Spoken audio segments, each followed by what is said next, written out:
Hello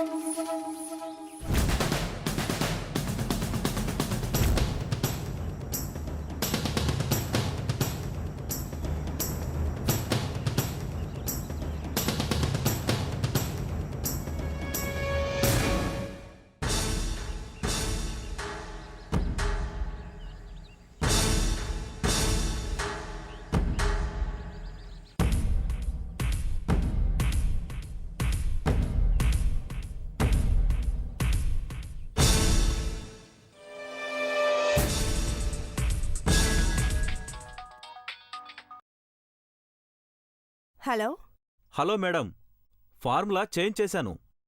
రేపట్నుంచి Ghattamaneni herbal beauty company నుంచొచ్చే products అన్నీ pollute అయిపోయి ఉంటాయి.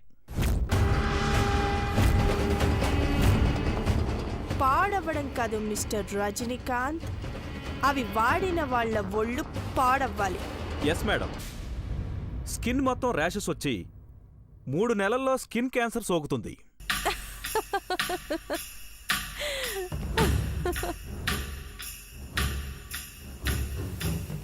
Super mister Rajini, balance 50 lakhs మీ ఇంటికొస్తాయి. Okay okay, thank you madam.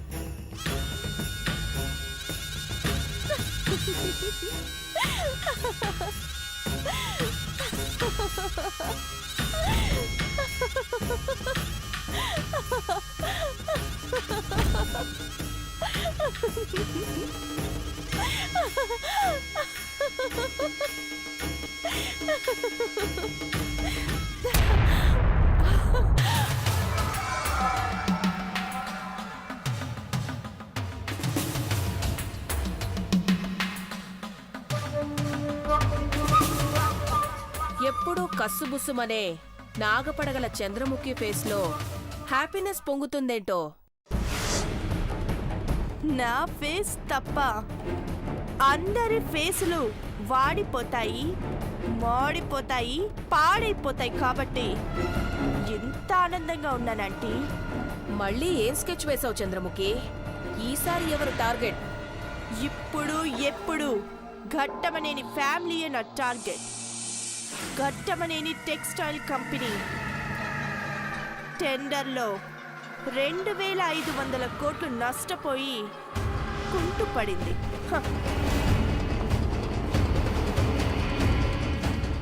ఇప్పుడు ఘట్టమనేని హెర్బల్ బ్యూటీ కంపెనీ ఫట్ మంటుంది. 2500 కోట్ల టర్నోవర్ ఉన్న కంపెనీ అది. అదెలా మూతపడుతుంది? ముడతలకు రాసుకునే క్రీముల్లో కెమికల్ కలిపాం. Singapore best businessman award అందుకున్న దేవాకు కంపెనీ మూసేయమని నోటీసులొస్తాయి. తెల్లారితే అద్దం చూసుకునే ఆడవాళ్ల మోహాలు వాళ్ళ ఇంట్లో వాళ్ళు కూడా చూడలేనంత భయంకరంగా మారిపోతాయి. జేజేలు కొట్టిన జనం రాళ్లతో కొడుతుంటే అఖిలాండేశ్వరి వాడిపోయిన మొహం ఏ క్రీమ్ రాసుకున్నా వెలిగిపోదు. ఏం ప్లాన్ వేసావు చంద్రముఖి?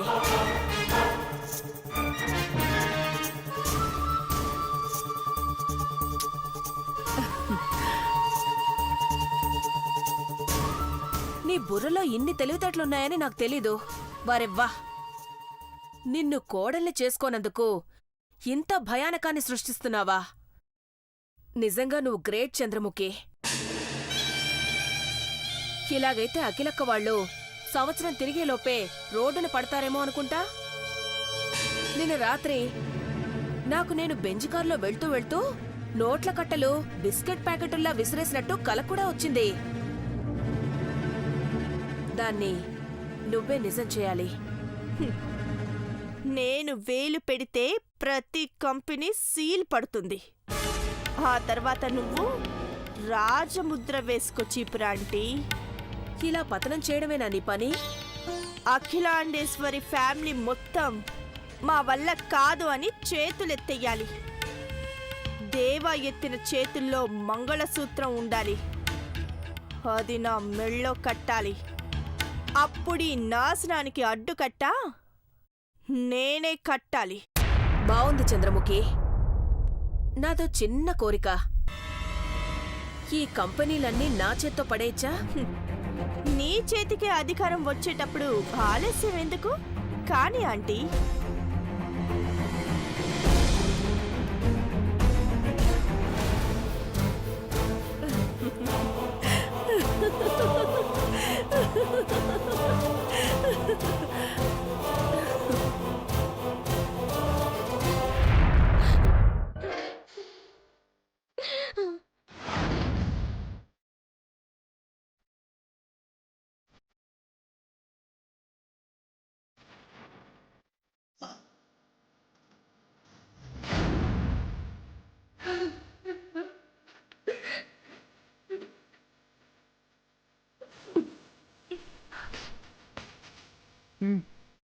తాగక్క.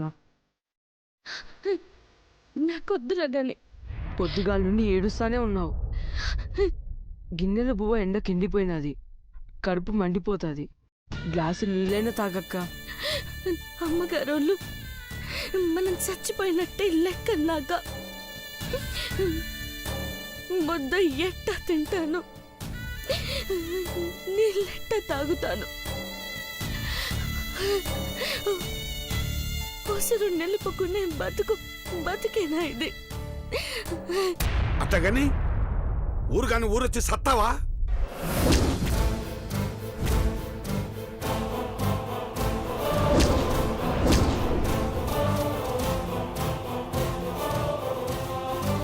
శ్మశానంలో జాగా అడగటానికి కూడా చేయి సాచే పరిస్థితి అయ్యడా. బెట్టు చేసి మా ప్రాణాలు కూడా ఎందుకు నలుపుతావు? అయ్యా పోదామయ్యా. అమ్మగారుల కాడికెళ్ళి అలా కాళ్ళట్టుకొని మమ్మల్ని చచ్చిపోయిన శవాలనుకున్నా పర్లేదమ్మగారు. మీ గుడిలోనే ఉంటామని అడుగుదామయ్యా. పీనుకుల్ని గుళ్ళో ఎట్టదే. మనం వాళ్ళ దృష్టిలో సచ్చినామన్నాక మళ్ళా పోరాదో. ఆ జన్మ అయిపోనాదనుకో. కొత్త జన్మ, కొత్తూరు, కొత్త బతుకొని బతుకుదాం. కళ్ళు వాసిపోయేలా ఏడుస్తాంది. అమ్మగారు నన్న మాట నట్టుకొని నిజంగా సావాలనుకుంది. మెతుకు మింగదు, నీళ్లు తాగదయ్యా. సత్తే సావనే, కానీ నా కూతురు సుమంగళిగానే సావాలా.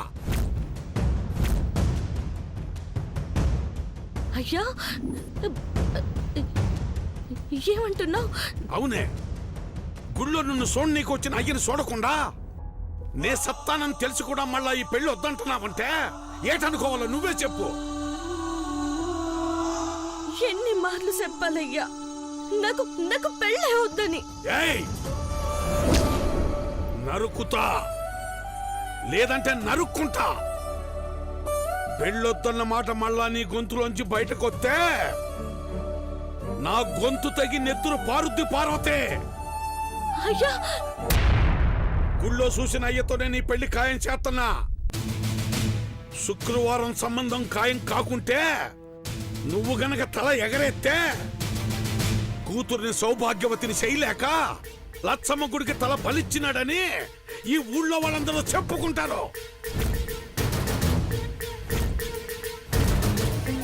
రే గనిగా, అది సత్తాను ప్రాణం తీసుకుంటాను అని పిచ్చి పిచ్చి పనులు చేస్తే నీ అక్క శవం నీకు దొరుకుతాదేమో గాని నా శవం మాత్రం నీకు దొరకదురా. అయ్యా మేగోటి హనుమంతు మాటంటే మాటే. నా సావు సొత్తావో మీ అక్క పెళ్ళే సొత్తావో నీ ఇష్టం.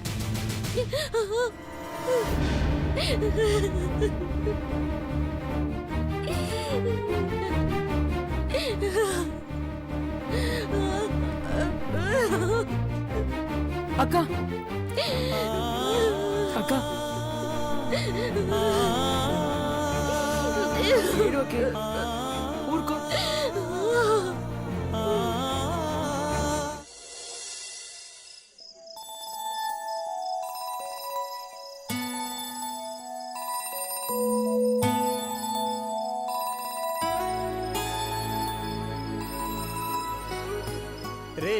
టైఫాయిడ్ వచ్చి మూలుగుతున్నామని పాట పాడమంటే ఎంత చిరాగ్గా ఉంటుందో అంత చిరాగ్గా ఉంది నాకు.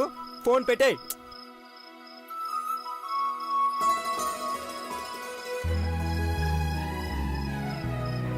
అమెరికా నుంచి కాల్ చేస్తే ఏంటి, మూడు పోతే మెంటలెక్కిద్ది నాకు.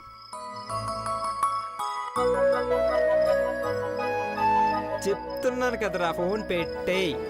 అనవసరంగా మూడు కెలక్కు. మహి మహి రే నువ్వు పెట్టరా, నువ్వు పెట్టు. ఏయ్, ఏంటి వినపడుతుందా లేదని టెస్టింగా? పో అవతలకి.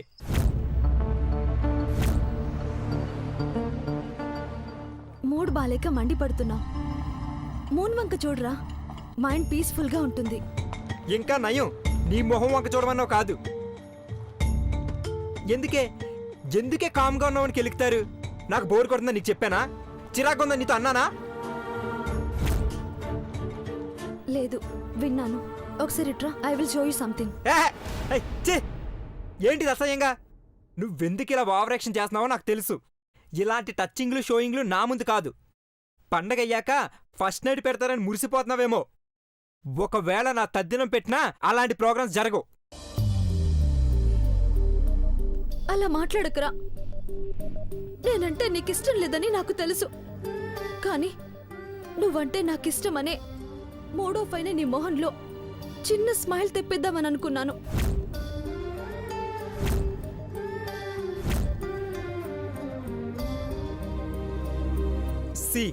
మూడు ముళ్ళు వేస్తే నేను నీ మొగుడయ్యానని, నువ్వు నా పెళ్ళమయ్యావని ఫీల్ అవుతున్నావు చూడు. అలా తక్కువనొచ్చేది కాదు మూడంటే. నీ ప్లాన్స్ ఏవి వర్కౌట్ కావని మళ్ళీ చెప్తాను, గుర్తుపెట్టుకో.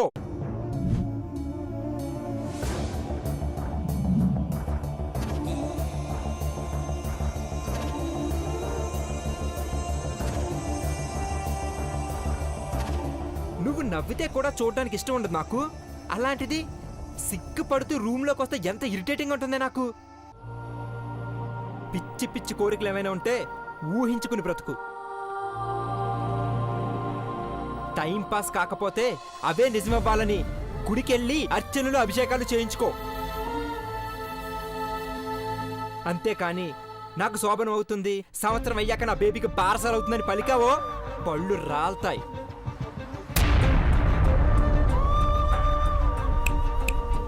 నీతో పెళ్ళైతే చాలు, ఆ తర్వాత నీ ఇష్టం వచ్చినట్టు ఉండమన్నావు కదా, అలాగే ఉంటున్నాను. ఫేస్బుక్లో నాకు తగ్గ జోడిని, అదే లేడీని వెతుకుతున్నాను. రొమాన్స్ అయినా అడ్వాన్స్ అయినా తనతోనే. ఓకే, నేను వెళ్ళాక కొద్దిసేపైనా ఏడు, నీకు భారం తగ్గుతుంది, నా కడుపు నిండుతుంది. బాయ్.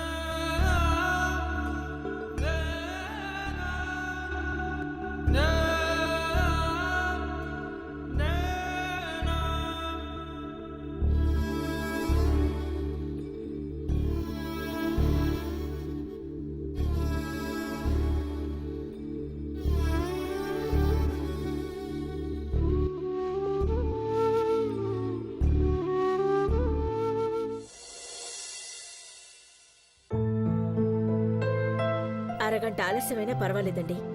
6 నెలలకు ఒకసారి జనరల్ చెకప్ చేయించుకోవాలని డాక్టర్ గారు చెప్పారు కదా. రిపోర్ట్స్ తీసుకుని పెద్దబాబుతో కలిసి రండి. Okay, bye.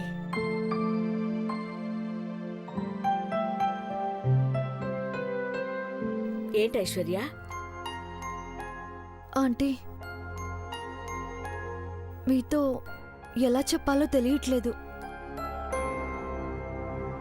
సిగ్గేస్తోంది, ఓ పక్క భయం వేస్తోంది.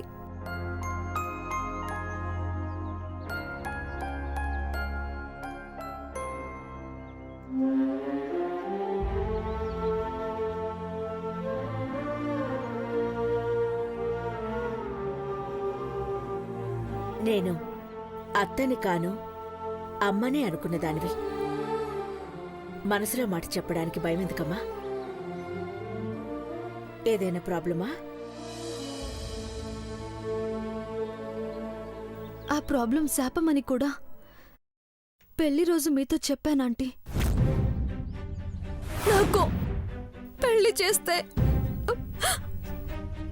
పిల్లలు పుట్టరా అంటే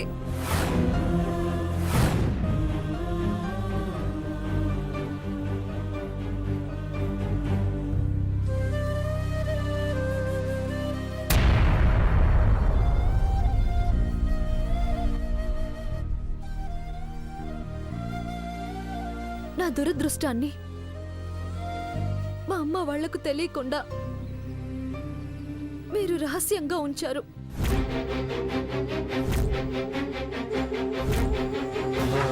మహి మీద నాకున్న ప్రేమ గెలవాలని పెళ్లి చేశారు.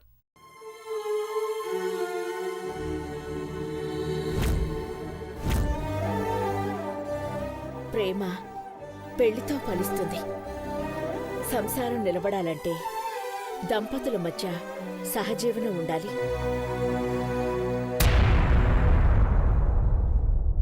దురదృష్టం, దౌర్భాగ్యం అని నిరాశ నిస్పృహలతో బతికే వయసు నీది కాదు ఐశ్వర్య. అన్నీ మర్చిపోయి ఆనందంగా గడపడానికి ప్రయత్నించు. శుక్రవారమే నీకు చిన్నబాబుకి శాంతి ముహూర్తం.